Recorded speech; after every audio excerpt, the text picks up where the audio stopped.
it's Kara from Prairie Bloom Pottery, and I have a few things that I got out of the kiln that I want to show you guys, and maybe a mystery to solve too. So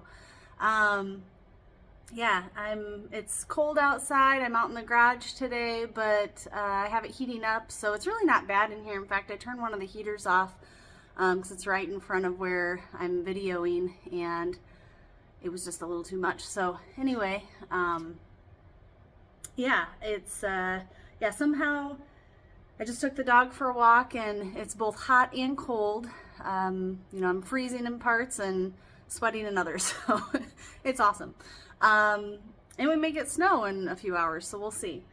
But all right, let's jump into it. So I got some things back from the kiln, and if you haven't been to my channel before, I don't have a kiln, but I am a member of the local art center, and they fire all of my things for me, which is awesome. I would love to have a kiln. I just, you know, both money and where do you put it is a challenge for me right now. So maybe someday, and I hope that eventually, if I get a kiln, that some of these things that come up that, you know, you have to kind of unravel and figure out what to do with, that I'll have some experience with that already, because I will have seen it and fired things in the past. So and with all of your help, maybe we'll be able to figure out what it is. So anyway, jumping into it. So I made a fermenting vessel, which my family's been into checking out how to ferment some, you know, foods like cabbage to make sauerkraut or kimchi, and some other things. So what I did was I created a lip in here, and then a lid that's basically a bowl. I threw a bowl, and then on once it was leather hard, I attached this rim so that I could easily pick it up. This lip in here, I threw this all in one piece, but this lip here will hold water, and then you put the lid down, and it'll create an airlock so that nothing can get into your food when it's fermenting. So I thought that was kind of cool. This is deep olive speckle, I believe, from Amico, and it came out okay. It's a little patchy. That might just be a user error. I put 2 coats on that. On the inside, I poured it in. It was kind of hard to get up and around here. It did crawl a little bit on the inside, but I think it's because I got it a little bit thick. I tried to get some out, but because of this lip here, it creates a lip on the inside, which I can't really show, but it's up inside there. And so the glaze just kind of sticks there, and it prevents you from pouring everything out. But it'd be really tough to get that all glazed without pouring it in there. So it's kind of a catch-22. I tried, like I said, I tried kind of brushing some of that glaze that sank to the bottom out, but obviously I didn't do enough of that. So the thing that I think is interesting about this, and I don't know, typically the art center that I go to fires to cone 5. I don't know if this got fully vitrified. So this is the same clay body. You can see the lid looks different. It looks more like the bisqueware than fully fired. This is what it typically looks like fully fired. And I have some spots to grind off, but so I'm kind of, and even the color is slightly different. I don't know if you can see that, but it's, this one on here is just a little bit darker. This one's a little bit brighter, which I have had to fire this one twice in the past. Not this particular vessel, but I made a bowl, and I was doing several colors, and one of them I forgot to put 2 coats on, so it's kind of streaky and it looked really bad. So I put another coat on and refired it, and it kind of got darker like this. So the other thing to note is that it looks like I may have had some bloating happen on this. Nothing opened up, but there are a few little spots.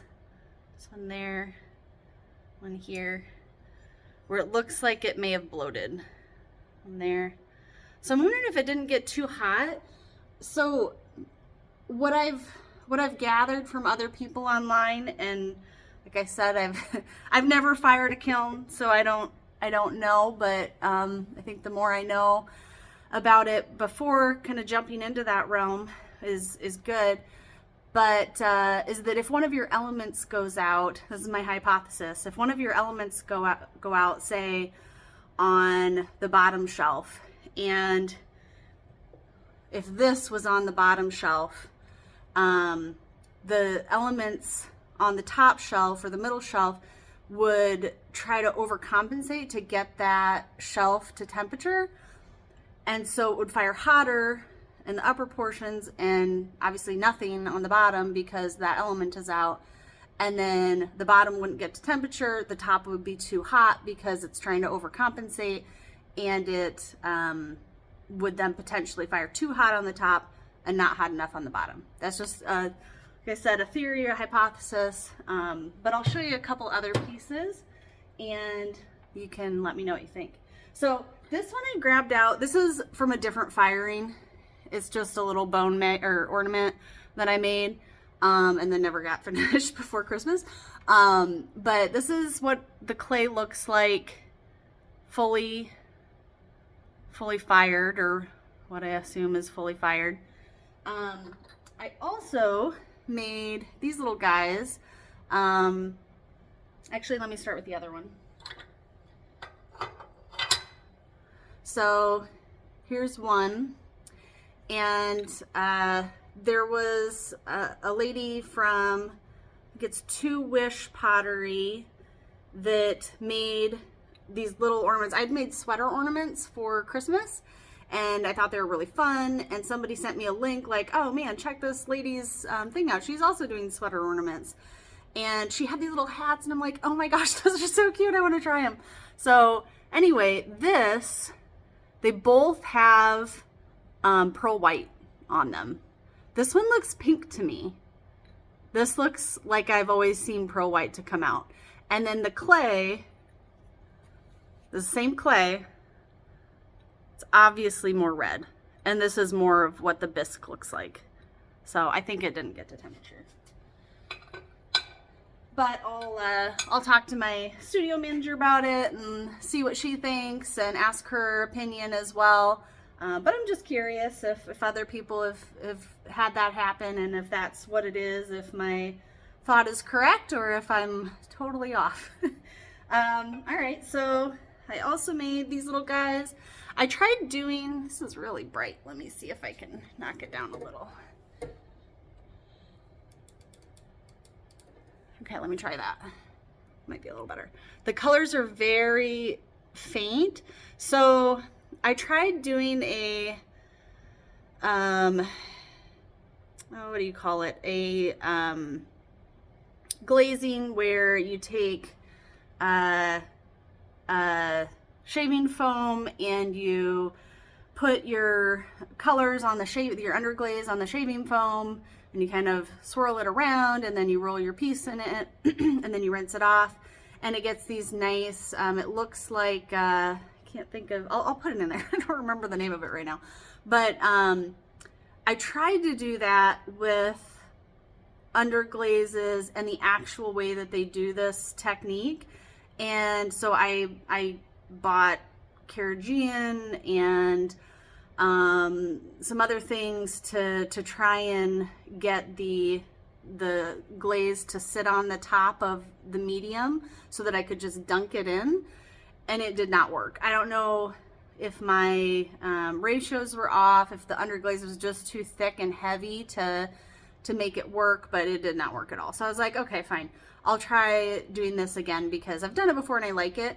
But the thing that I didn't love about it in the past was that the colors were so dark, and so I just didn't, I wanted it to be a little more muted. So I watered down the underglazes, and it did work. I think I'd have to play with it a little bit more because I think there may be slightly too light right now.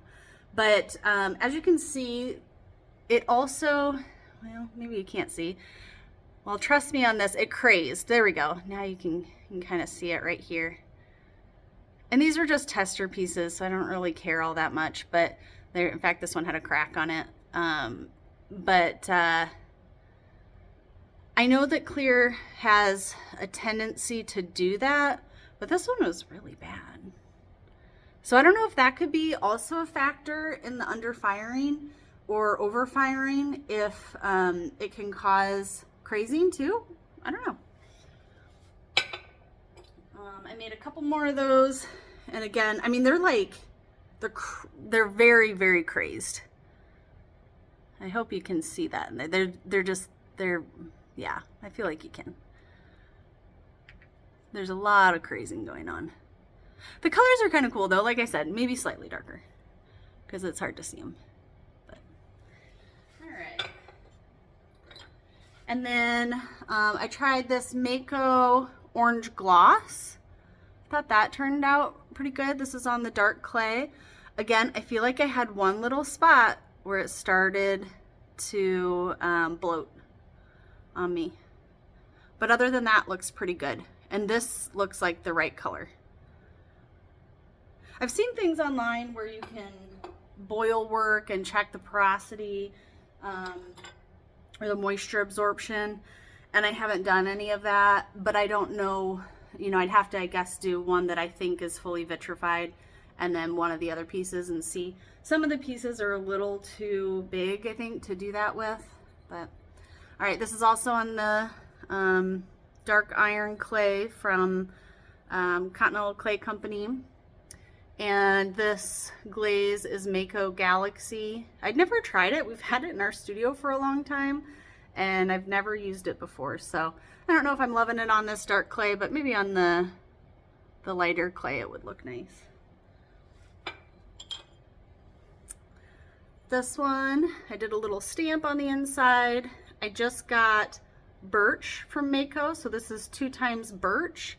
And I like how that turned out. It's a nice color. It's a nice kind of off-white, and this is on the light colored clay, buff clay. And I think it's like mid-range white from Continental Clay Company. I think that's what it's called. All right, and then I did a little lidded vessel, and this was thrown all in one piece. So what you do is you just throw a closed form, and then I took a tool and I pushed in here, and then when it was leather hard, cut it off here with a needle tool and then just cleaned them up. Inside is textured turquoise. Just poured it in and dumped it out. And then on the outside is textured turquoise ×2, and then smoky merlot ×2. I really like that. I know a lot of people have done this one before, but I'd never tried it, and I really do like it. I was a little light here because I fired it together and I didn't want it to fuse, so it might have been better if I had brought the smoky merlot all the way down. All right, here's another little hat. This one is a little bit better, but still not maybe quite the color I would expect. This one is soft aqua ×2, but I always love that one. All right, and then this is a swirl bowl I made. Again, it almost, I don't know if you guys can tell, there's a couple little pinholes here, but it almost looks pink, which is not what I would expect. This is pearl white ×2, and that typically gets quite white and almost like a blue tinge, but I mean, it looks pink and purple to me. So yeah, that's all I had. But yeah, if you have any suggestions or comments or questions about things that I found, I don't know if they used witness cones. I have yet to check that. So I guess that would be a good indicator. I hope that they did so that they know for sure. but that would be a good indicator of whether or not things got to temperature. But yeah, I guess we'll see. More to come on that. All right, well, thanks for watching. Also, don't forget to leave a comment and let me know what you think happened. And I will give an update when I know more about if we think things got fully vitrified or what happened in the kiln. All right, thanks everyone. Bye.